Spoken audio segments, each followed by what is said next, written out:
You are listening to the Intrepid Radio program with Scotty Roberts. Intelligent Talk.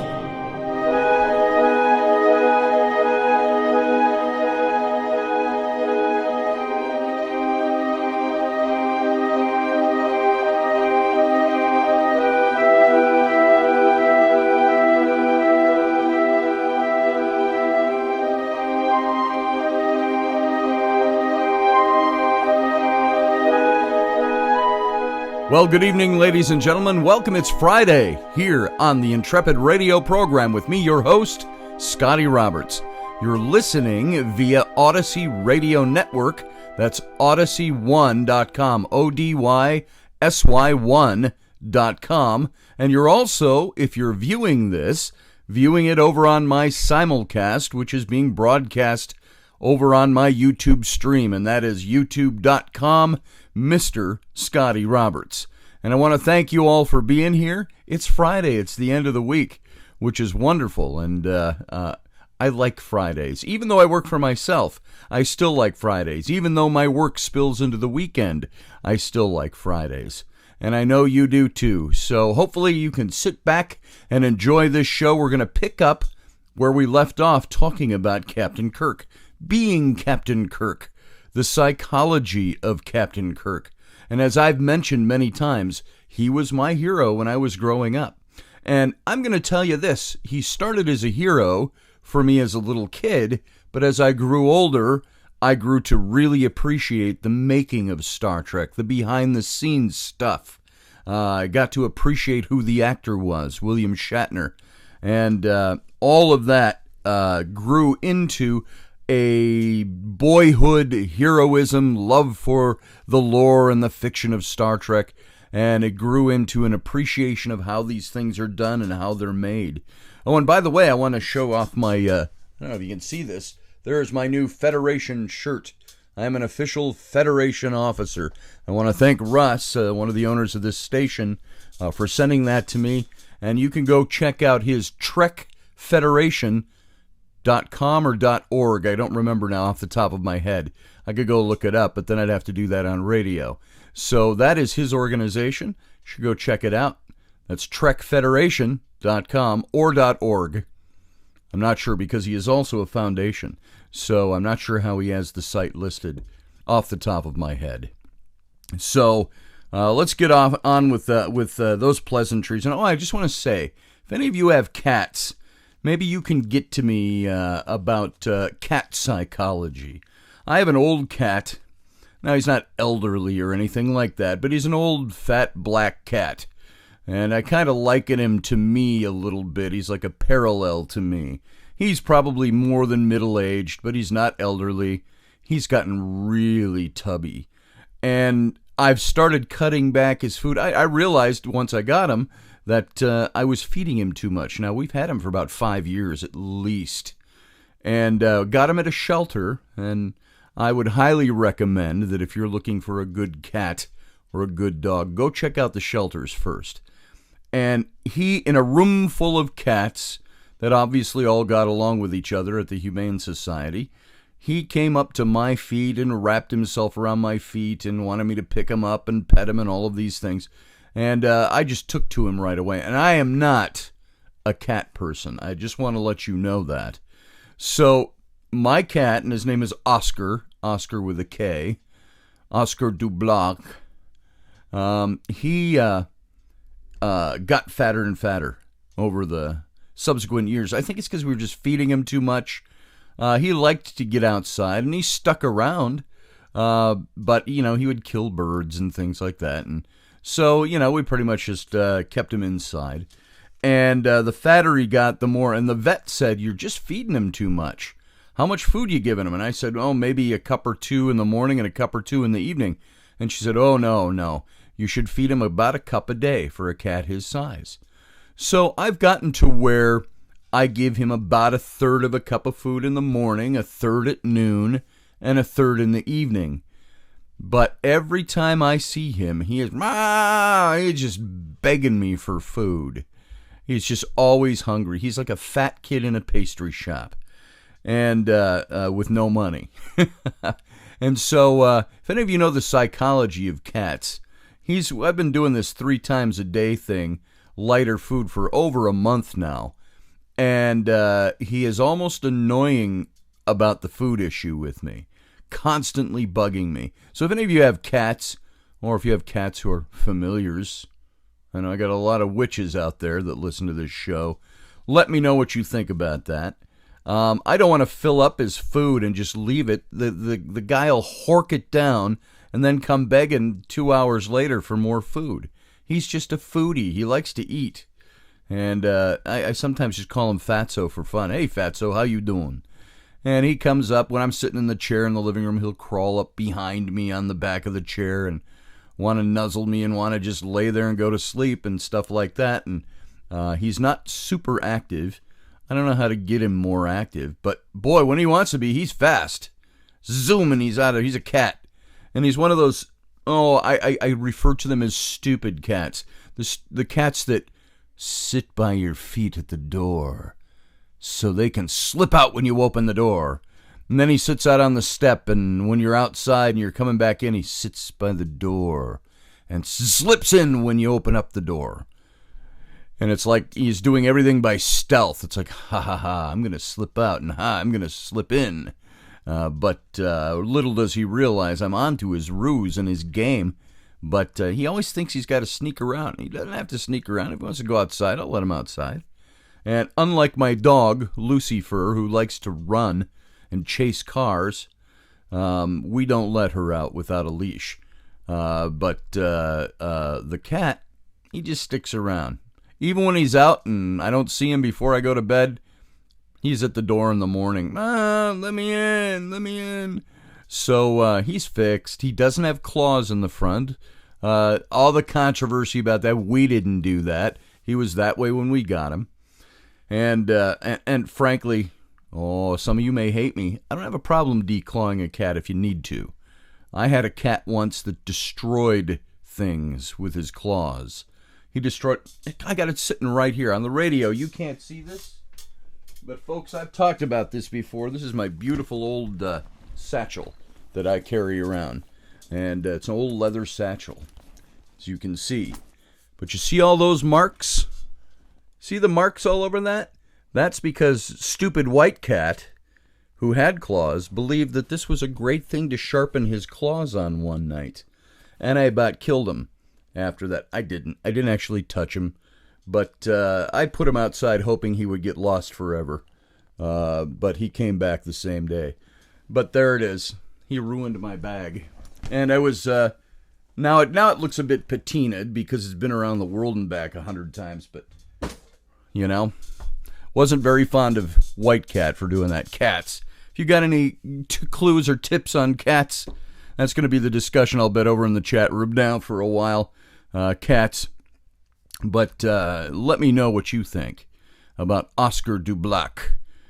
And at that, we're going to move back into Captain Kirk. I've got so much material on this stuff. I jump into these shows, and I'm not being very spontaneous. I'm not getting into lots of current events and stuff like that. Hence, I bring up my cat, because I just noticed that this morning and this afternoon again. But I want you to know that I've got a lot of material, so I generally jump right in. And that's what we're going to do now. All right? So we left off yesterday talking about Kirk, and I've been going a lot deeper than you might think about Captain Kirk. And the reason I do that is, number one, my love for the character. Number two, I think good literature always has to present good heroes. And when they present heroes, it's for a reason. And heroes have a certain script that they follow, a certain description of who they are, what they are. Many times heroes are those who've been through great pain, and they overcome their great pain. The great heroic, is something I talked about before when I was talking about King David, and I was doing that series on King David of the Bible, and how a lot of his story is apologetic. It's fictionalized to make him look better. He was a real guy, folks, by the way. And but he fit that narrative of the great heroic. And there's that great heroic that runs all through culture and humanity from time past, from Gilgamesh way in the past, and probably before that. And these stories of these great heroes that we have, the people that we vaunt and we laud and we hold them up as not just a hero for their deeds, but a hero is somebody that we can follow or be like or emulate. That is the kind of person that I think Kirk fits into that mold. Even though, as I've said, it was a television show that launched this character into worldwide recognition. By the way, it's not just an American thing anymore. While it started here in the 60s, everybody knows who Spock is. You go worldwide, everybody knows Star Trek. And so Captain Kirk, I saw him as a man that was... here, I'm going to pull something up that I hadn't pulled up earlier. And let's see if I can get to it here without bombing myself. My computer's been having some problems lately. And here it is. There's an article I wrote a long time ago called "Oh Captain, My Captain." And I want you to see this or hear this. I started writing, and I'm not going to read this article today. It digs into psychology, stuff about me and my past, but remember how I mentioned that Kirk was this hero for me when I was a kid. And I start my article this way. I'm just going to read this. When I was a kid, I didn't think much about the kind of dad I would someday become. I was too busy daydreaming and doing the stuff that young boys do in their prepubescent years to think about such distant things. My own father was an unknown, faceless stranger whom I'd only met one afternoon when I was 16 years old, but never really got to know until I was older than 30 and was about to be a father of myself for the first time. I was a middle child of 3, a so-called latchkey kid whose young, attractive single mom worked hard as a waitress for meager pay and a few lousy tips. She would head to her job at a small dive of a pub every day before I got home from school, leaving instructions to throw frozen pot pies into the oven for supper and for me and my siblings to be in bed by 9 p.m. Ha! Good luck with that one, Mom. And she had a few boyfriend relationships in and out of the home during those years, but none of them ever became a permanent fixture. Consequently, I created in my own mind a masculine patriarch. Now hear this. This is how I'm describing Kirk. I'm going to get to him, even though I haven't mentioned him yet in this article. I created in my own mind a masculine patriarch composed of the figures of fatherhood and masculinity that television of the late 1960s and early 70s had to offer. I soaked them up like a sponge. During my childhood afternoons, I precariously balanced my time in the sunshine or out playing in the yard with the dimly lit basement of my mother's home, watching television. Every day for several hours a day, I absorbed the varied heroes of television, the sheriffs, the outlaws, the adventurers and secret agents in such shows as Robin Hood. I'm talking really old Robin Hood, black and white Disney Robin Hood in reruns. The Wild Wild West, Lost in Space, Gunsmoke. They were the manly icons that constructed my view of masculinity. The varied fictional elements that comprised the amalgamated yet imaginary surrogate father of my youth. But out of them all, there was one hero who stood head and shoulders above the rest.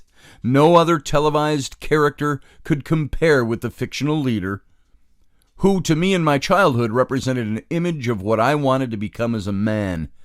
He was an escape from the emotional turmoil of my youth, designed by his creator to be the Horatio Hornblower of outer space, the adventurer's adventurer.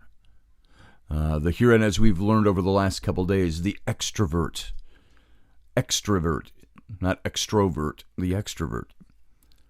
The hero's hero, the leader, the visionary, the intellectual man's man were all embodied in Captain James T. Kirk, of the Starship Enterprise, who single-handedly established for me the image of what I began to believe a man was really supposed to be. And later, by the way, folks, this archetype of Kirk showed me what leaders were supposed to be like, because he was instilled. Now, don't get me wrong, he wasn't my sole model for leadership, but he was instilled with character traits and attributes that made him a model of leadership. And there was something very different about the good captain that struck a chord of harmony with that little boy back in the late 1960s. And it wasn't until recent years that I was able to uncover the buried emotions of my past to discover why, as a young boy, I found a kindred spirit, if you will, with this fictitious space-age adventurer. So this is how I saw Kirk. As I was growing up, I buried myself in the lore of Star Trek. I idolized Kirk.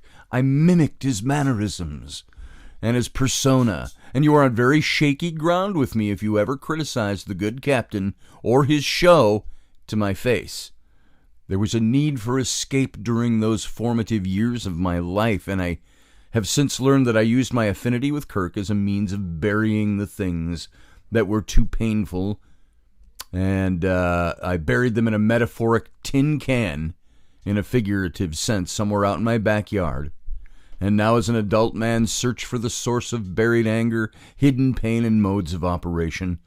And I've stepped out into that old backyard in the misty dark of midnight with nothing but a flashlight, a shovel, and the tattered pieces of an old hand-drawn map sketched out so many years ago. X marks the spot. This the way to the buried treasure, barely legible in its folds of age. Now, here's where I describe Kirk a little bit. He was, to me, a lonely man. Sure, he had friends, he had advisors, he had a great many lovers, but at his core, when you stripped away all the facades of his position, he was a man alone. The pains and mistakes of his past molded him into the person he was. His inner pains, if you will, drove him to singularity, and he conquered his demons by cheating them and scrapping his way into the light. I sometimes wonder what it was that William Shatner drew upon in molding the character, his contribution to the character created by someone else. And though I had no understanding or knowledge of the technique or languages of psychology, I found an ally in the Starship Captain when I effectively buried in him the things with which I was unable to cope. And then my article goes on to other things. I see here further down, I said, with all this stuff going on leading up to this sentence, I said I found a deep, secure burial of them when I discovered in Captain Kirk a father who would take away the pain. These weren't conscious cognitive actions on my part, but rather the natural subconscious survival techniques of a mind too young to know how to deal with the things that went wrong. So, when I talk about Captain Kirk being my hero, and when I mentioned yesterday that a therapist that I was seeing, not because I'm crazy or because I have this weird twitch and I'm going to murder people, but as a result of divorce and different things going on and all this crap going on in my life as an adult, she said, you'd be surprised how many young men bury their stuff in a character like Kirk, or specifically in Kirk. She said, you would be surprised how many men said Kirk was their hero, and Kirk was this subconscious receptacle to help them cope with things when they were little kids. Guys my age, mostly. I'm sure there are other heroes today that do that for guys. But this is what draws me to Captain Kirk. This is why Kirk is who he is for me. And this is why just doing this series on him is something I've wanted to do for a long time. And that's talk about Captain Kirk and talk about the psychological makeup of the fictional character. And yes, fictional characters can have psychological makeups. It's neat to go back into characters that are so well established over time and pull them apart a little bit and see what drove them and see what the writers put into them to be consistent with the kind of attributes the character had. So today I wanted to get into integrating shadow. And that's where we left off yesterday. And although it's the least developed of the functions that are available to consciousness, the inferior function, that stuff we keep down, that stuff that isn't the main drive in who we are, nevertheless plays significant roles in our personalities. And we can see this even in Captain Kirk. The qualities of that inferior function possess are slow, emotionally charged, unadapted, foolish, ridiculous. It's primitive, it's troublesome, it's infantile. And Jung wrote, the essence of the inferior function is autonomy. This is Carl Jung, by the way.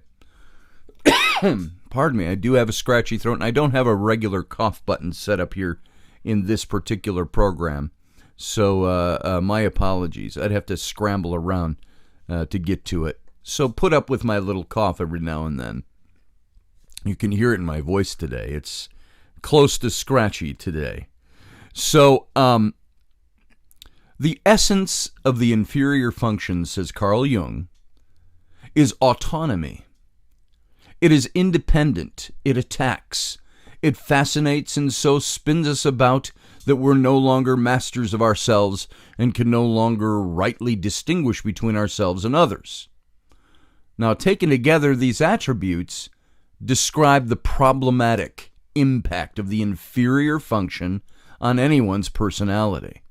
And with introverted sensation as his inferior function, Captain Kirk may be expected to struggle with insecurity and deficiency, especially in the area of physical reality, details, relating past events to the present moment.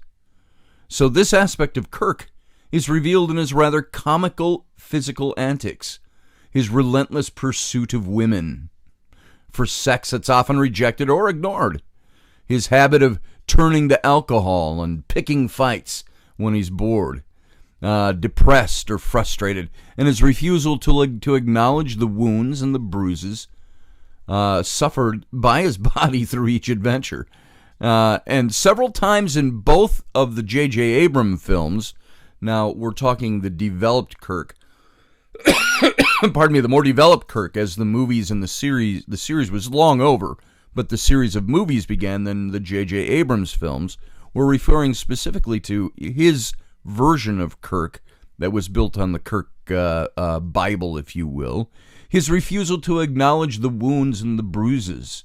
Several times in both of the films, finds Kirk clinging to a ledge, hanging on by just his fingertips until he can claw his way back up onto solid ground. And this image reflects the essential vulnerability that's mixed with the indomitable spirit and the determination to survive and carry on the fight. How many times do we see, and we even heard Kirk say, he fights, he claws, he scraps his way into the light certain times. And although it manifests negatively many times, the inferior function is valuable to us. It was valuable to Kirk in that it often offers a portal to the shadow part of the personality. You could make the case that the inferior function is the gateway to the unconscious. It's acting as a bridge of the symbolic realm. Look at people, by the way, and look at yourself, and find the things that you would recognize as your, maybe not immediately, but if you think about it, recognize as your inferior functions. The things where you are hanging on by a fingernail, the things that cause you to do things that reveal your vulnerability, that you're uncomfortable with.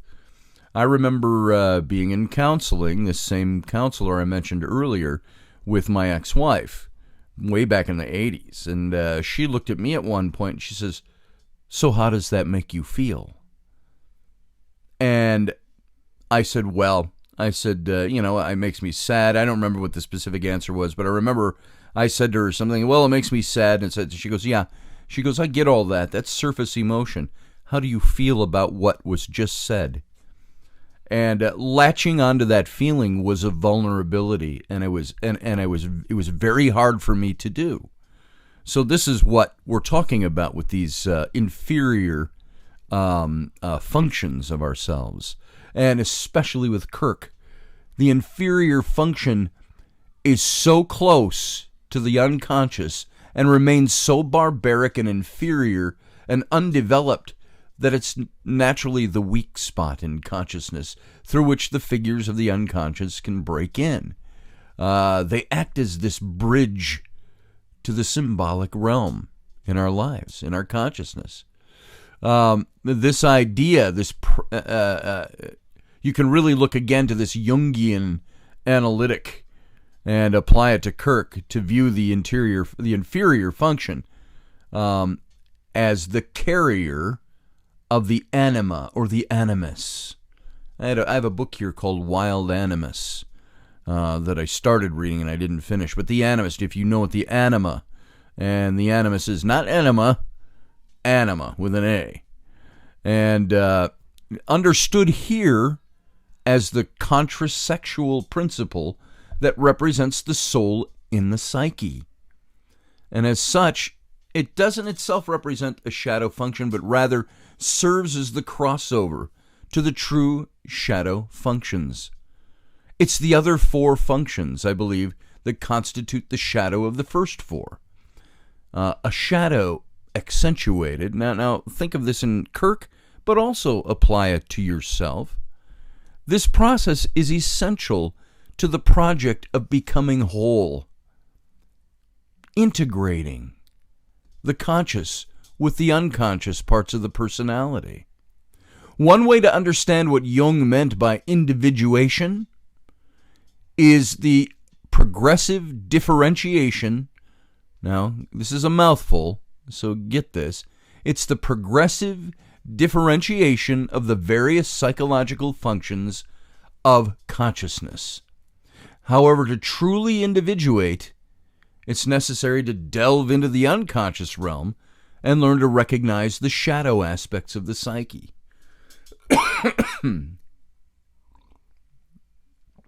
I suppose I could be drinking my cooling coffee to soothe my throat. So, now, there's this archetype that's been manufactured, one by psychologists, let's put it that way, psychiatrists, psychiatry, archetypes of the ego dystonic functions that provide further verification of Kirk's type. And it guides us as we follow the journey of shadow function development. Now, keep in mind, we're getting into a lot of psychology, and this can get a little deep and a little wordy, but I think if you listen to this intrinsically, you can find these elements in yourself, and we can start to identify these in Kirk. And so far, we've got about halfway through identifying what his archetype is. So, for Kirk, the opposing personality archetype, it's that stuff that's down inside, would correspond to his introverted intuition. Remember, we said his intuition is a bit introverted, while the action, the romance, is the extroverted. And he throws up barriers and resistance at every turn to the form of self-doubts, self-criticism, distrust of his own intuitive process. The opposing personality function can be difficult to detect in yourself, let alone on somebody else, let alone in yourself. And it might be recognized first as a projection onto another person. You know what projection is? It's when, let's use this example because I've heard this example many, many, many times. Believe it or not, I used to counsel and work with guys in church work that were in troubled relationships, troubled marriages, divorces, things like that. And I would see this all the time, where somebody would project the problem around the house with the spouse was usually something that became critical mass, a lot of yelling, a lot of arguing. And we would find many times that the thing that one person would complain about in the other was actually them seeing themselves and them. They were projecting their own fears or projecting their own shortcomings onto the other person, when the other person has nothing to do with that. They say it's like, let's say, let's use a raw example. A guy who is a philanderer in his relationship would project upon his spouse or his partner mistrust that anytime they go out and he doesn't know where they are or doesn't keep tabs on that person or whatever, that they're out screwing around on him. Now, this could be because he himself is a philanderer, or somebody who has philandered and is fearful that his spouse is going to do this to them. He will project that onto the spouse. Well, you're always out. I don't know where you are all the time. Where are you going? What are you doing? Hey, who was that guy who text messaged you? So, there are things like that. That's a bold, brazen kind of raw example, but many of us might be more familiar with that put into those terms. That's what projection is, in one form anyway.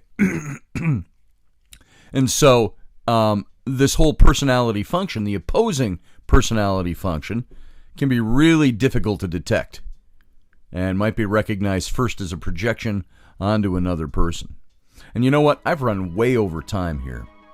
I've just noticed. So I'm going to stop here, and only because I'm over time. And we're going to go out to break. I'll be back in 2 minutes. You hang on, folks. We'll be right back.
All right, folks, welcome back. This is Scotty Roberts. You're listening to the Intrepid Radio program right here on the Odyssey Radio Network. And that's Odyssey1, ODYSY1.com. And you can also view the simulcast video over on my YouTube channel, which is youtube.com/Mr. Scotty Roberts. Come on over, join the live chat, and contribute. You can add your own thoughts in as we're watching this show. So I left off. I had run way over time, and I left off at a spot, and we were talking about this opposing personality function, and it's difficult to detect. It might be recognized first as a projection onto another person. Commander Spock repeatedly blocks Kirk and inhibits his impulsivity with calm.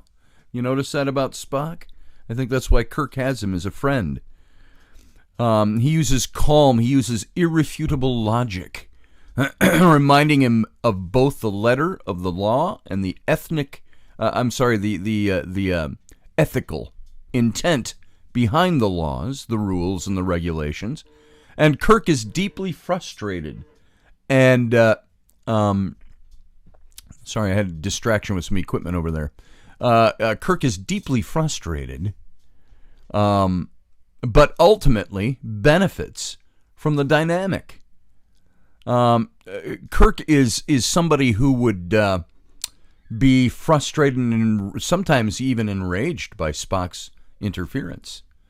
Although he has him there, he needs him there. And even though he's frustrated and enraged sometimes at Spock's code of rigid conduct, and he perceives him to be stubborn sometimes, overly conservative and cautious, and very dogmatic and inflexible and obdurate. But ultimately, Kirk benefits from the dynamic and perhaps begins to gain some capacity to regulate himself from within, thereby standing in greater integrity with his own highest nature. Here's a good example from Star Trek Into Darkness, the second J.J. Abrams movie. Kirk sets out in a mission of revenge to assassinate the villain who has murdered his mentor and his friend, Captain Christopher Pike, which is not how Pike dies in the original timelines. Remember, Pike, I just got to do a side note here. He went back to Talos 4, which was the only planet that held the death penalty for visiting it in the Federation. And there's a reason for that. By the way, if you have not seen Star Trek Discovery, which many people didn't like in the first season, I liked it. I thought it was really good. It's taking place at the time of Captain Pike and Spock, just before the time of Kirk and Spock. And in the second season, they have Captain Pike, and they go through a long development of Pike. And they take us in one episode to Talos 4. And Pike had already been there. And they really portray some of this very well in the Discovery series. If you are at all a fan of the original series and a fan of Captain Pike and Spock, I would highly recommend watching Discovery. Highly recommend Season 2 of Discovery. But that's a side note. So we'll move on from that. In the new J.J. Abrams universe, Captain Pike is murdered. Remember when Kirk had that intuition, that command thing where he looked at a video, figured out what the villain was doing, and suddenly realized that all these officers were together in one spot for this briefing and knew that this was the target? That's the incident in this particular movie where it erupts and Pike is killed. So Spock urgently reminds Kirk that such an enterprise of revenge to go find Khan is inconsistent with the values and laws of the Federation and would amount to no more than another act of murder. So such attention to a broader meaning and significance is characteristic of introverted intuition. Although we see him struggle to give up his cherished vision of destroying Khan and avenging the death of Pike, Kirk internalizes Spock's warning and resolves instead to capture the fugitive and bring him to justice. In this way, Kirk's encounter with the opposing personality archetype is personified in Spock. And it's Spock that helps him remain true to himself and his own deeply held ideals, overcoming the inflation of his hero archetype.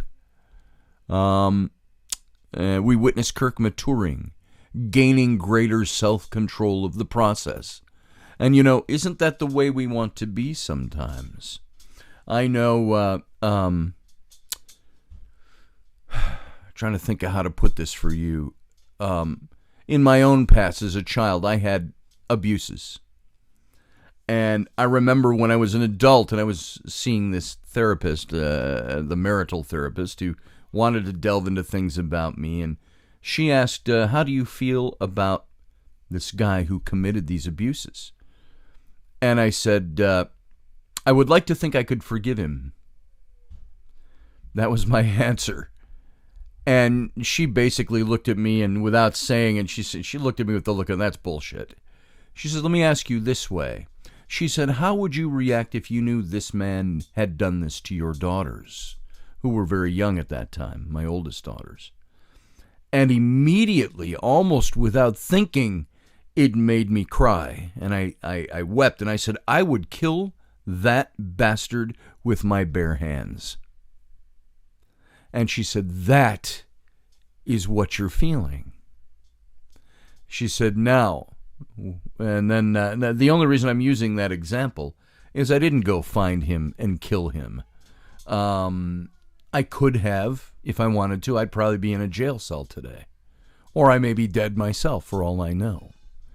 But this is what Spock did for Kirk in Into Darkness, into J.J. Abrams' movie. He talked him off of that ledge of what would be his visceral reaction and brought him back in contact with what he should be doing. And so the archetype of witch senex, also known as the critical parent, applies to Kirk's extroverted feelings, his function attitude in the sixth position. And I'm not even going to explain what that was. I'll touch on it here. The witch senex function is described as manipulative in service to its own agenda. It's manipulative in service to its own agenda. Catch what that is? We manipulate ourselves so many times into our own agendas. You ever see this in yourself? You know what I'm talking about. Capable of identifying and attacking other people exactly where they are, most vulnerable and weak, and critical of both one's own and others' capacities as caretakers. So as with the opposing personality, the witch senex may be most visible in a projection on another person. So in this case, Admiral Marcus in Into Darkness speaks to Kirk in a fatherly way, calling him son, but it's just a masquerade for his condescending and dismissive attitude toward the younger captain, whom he clearly sees as immature and easily manipulated. So Marcus has a covert and self-serving agenda in this movie to start a war with the Klingon Empire. And he uses Kirk's loyalty to Pike, playing off his grief and loss, to set Kirk up to commit an act of aggression that will ignite an armed conflict. So this is when somebody taps into something that's deeply subconscious for you, these primal levels, and they use that to manipulate you into doing something, or you use it to manipulate yourself into doing something. We saw this happen to Captain Kirk. And when the senex is channeled through extroverted feeling, it has this uncanny ability to pinpoint the area of greatest emotional vulnerability and launches a target attack where it will hurt and demoralize the subject of the most, or at its most effective quality.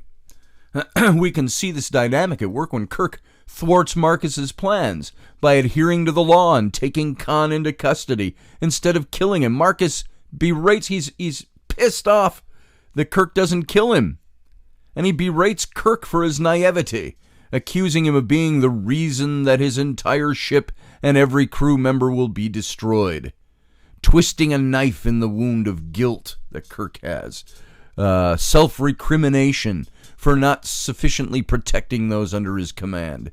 And this cuts Kirk to the bone because it echoes but distorts the lesson he was taught by his true father figure, Captain Pike. Kirk manages to withstand the blast from Marcus, and although his infatuated self-confidence is shaken, he takes another step on the path to integrating his shadow by refusing to crumble or compromise. By witnessing the corruption of the Admiral, Kirk gains some awareness that his own tendency to manipulate the facts to suit his agenda, and he begins to recognize the serious implications of that behavior. This is what we do when we learn about the way we do things and the buried things that sometimes drive us into making the decisions we make or doing the things that we do. So this lesson is reinforced by Kirk and his encounter with the trickster archetype, which is expressed through his introverted thinking function. According to the function archetype decoder, this may show up as a tendency to subvert or manipulate logic in order to justify an action or a position, or bend the truth to fit a desired outcome to rationale. So carried by this trickster, we have the witch, and now we have the trickster. This introverted thinking can use language and definitions in such a way as to advance personal agendas. So Kirk was very susceptible to this. You can advance your own agenda subliminally, even underhandedly, and you may defend your own flawed theoretical ideas. You may find creative ways to reframe them so that something is viewed more positively. There are several instances in which Kirk appears to be acting under the influence of the trickster in this regard. He uses faulty logic or irrational arguments to defend what he judges to be right, according to his values, but clouded by the intensity of his emotions or his desires. At the beginning of Star Trek Into Darkness, Kirk has command of the Enterprise, and he violates the Prime Directive against interfering with the native population. First, he intervenes to save the planet from destruction, and then reveals the presence of the starship in his desperate attempt to rescue his first officer. So by Kirk's subjective calculus, what he does is warranted in light of the situation. Not only fully justified, but even commendable and worthy of gratitude instead of condemnation. But when he's called to account for his actions by Captain Pike, Kirk artfully suppresses the truth by playing with the facts and telling only part of the story. And when Pike catches him in the deception, Kirk discounts the significance of the event and argues that it was necessary in order to save the life of one of his officers, Spock, no less. The trickster inside us is at work in this situation with Kirk. However, instead of reaping praise for his cleverness and quick thinking to save the day, he's soundly brought to task and harshly criticized by Pike for putting his crew in harm's way in the first place. So ultimately, Kirk is punished by losing his command of the Enterprise. He's deranked. And in this example, Pike embodies the good parent archetype. Critiquing Kirk from a stance of love and care, he knows what Kirk is capable of and is furious with him for squandering his potential and behaving like a spoiled child. This is exactly the opposite of Marcus's condemnation, which is intended not to edify and correct Kirk, but to punish and destroy him. Differentiation and integration of the function of the trickster position involves becoming aware of how these tricks of the mind backfire on us, how they backfired on Captain Kirk, where one is bested at one's own game, and the ways that such behavior create complications and troubles in one's life, noticing where mischief occurs in one's life or where intentions seem to misfire, noticing when one feels outmaneuvered or manipulated. You ever feel that way? And do you ever find yourself, if you think hard, digging back in to that trickster mentality, that justification, that manipulative bit that we have, the shadow parts of our personalities? So by losing command of the Enterprise and taking the painful rebuke from his mentor, Captain Pike, Kirk begins to appreciate the consequences of his actions. And a tiny crack begins to grow in his self-confidence, though he still remains pretty cocky and defiant. This is who Kirk was. So I've got to sadly say that we're closing in on the end of this second segment. No, not quite yet. I'm watching my clock. I just want to make sure. We started at the time, and sorry, I'm calculating in my mind where we're supposed to be. Okay, I think I got it. And so, as an unconscious function, as we look at Kirk, as you can apply some of these things to yourself, the trickster part of our personality traits may also show up in projection on another person. This is the most clearly exhibited in Khan Noonien Singh. a complex and at times an ambiguous character who mirrors many aspects of Kirk's own personality, though in a really distorted, exaggerated way, devoid of Kirk's ingrained morality.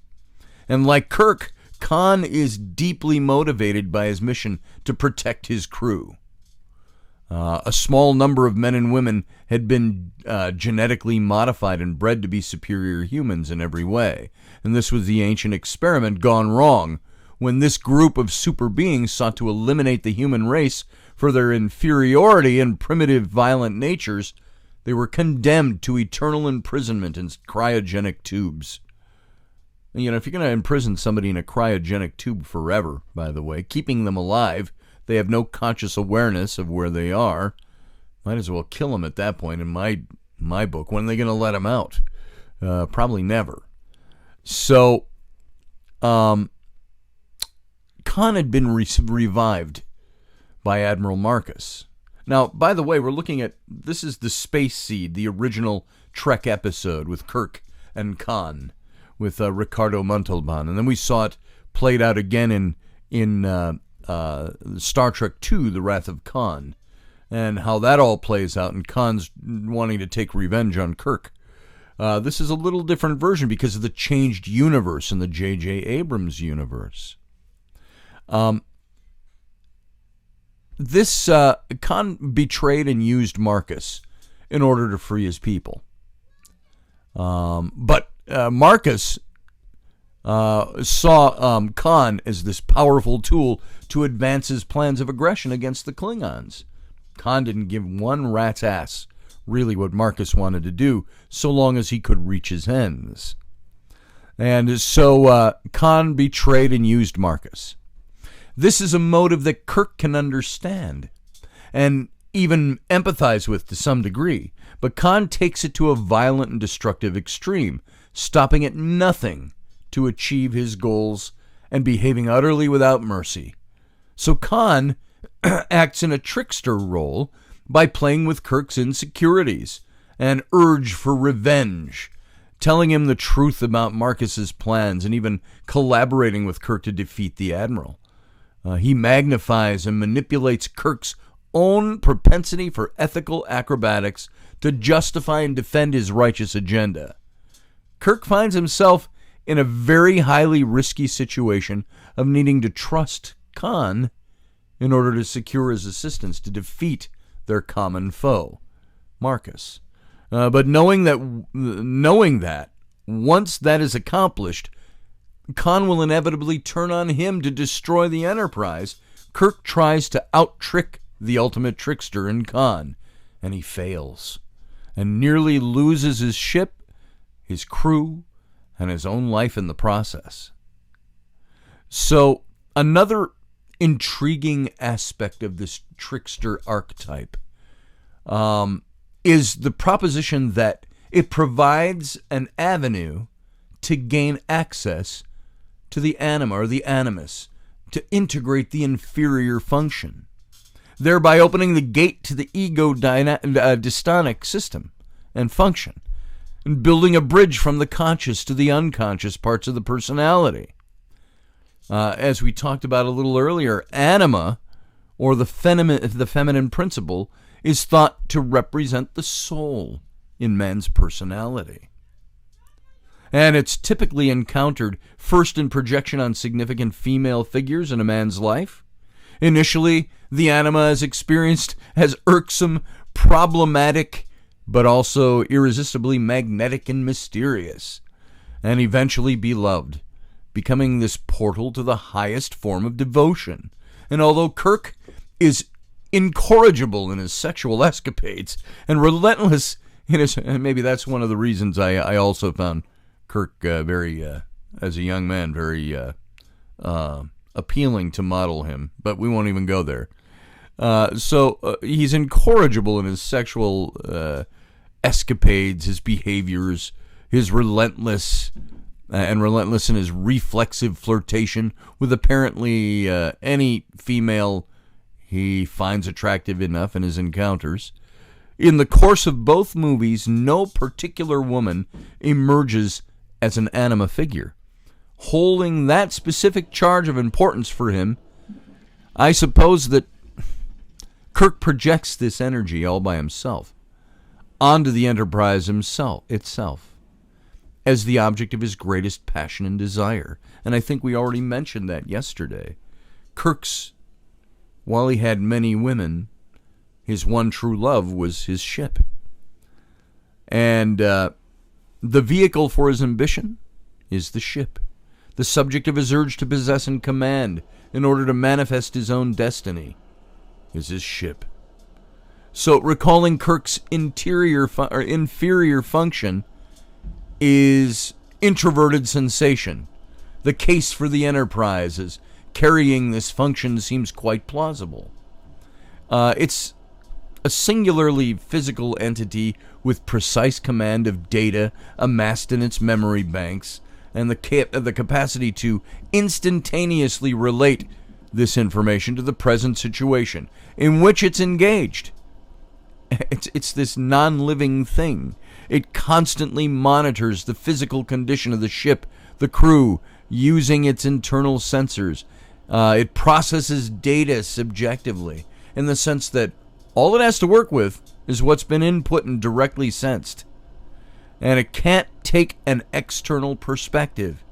The ship has a seemingly limitless capacity to compare, sort, reference, recall information with great exactness, absent of evaluative judgment, and it's capable of integrating experience to improve and inform future outcomes. If we accept this premise, we can see that initially Kirk's longing is immature and self-serving, built around the ego inflation of wanting to be captain, and diluted by his feelings of invulnerability and omnipotence. But through the repeated traumas and the life-threatening attacks that he endures, that are endured by the Enterprise, largely instigated by the actions of Khan in this particular movie, in the role of the trickster, Kirk develops a far more authentic relationship with the ship and the crew. He owns his responsibility for the hundreds of lives under his command, and he comes to love them in a selfless and pure way. He's even willing to sacrifice his own life to save them. And so the mortal threat to the Enterprise brings Kirk into a life and death struggle with the forces of his unconscious that transforms his personality. It burns away his childish ego and ultimately leads to his rebirth and greater differentiated psychological wholeness. That's who Kirk is. So folks, we're going to leave it hanging right there. I've got a ton more material to go through here about Kirk. Well, a little bit anyway. So we're going to have to wrap Kirk up tomorrow. Thank you for being here. I'm going to go out now. I'm going to take a 23-minute break. And we're going to be back, not tomorrow, Monday, with the last installment of Kirk. And then we're going to move on to other things after that. I've got so many plans for us. So many plans, they're beautiful. So, folks, stay tuned. We'll be back on Monday. Have a good weekend, and we'll talk to you then. Good night.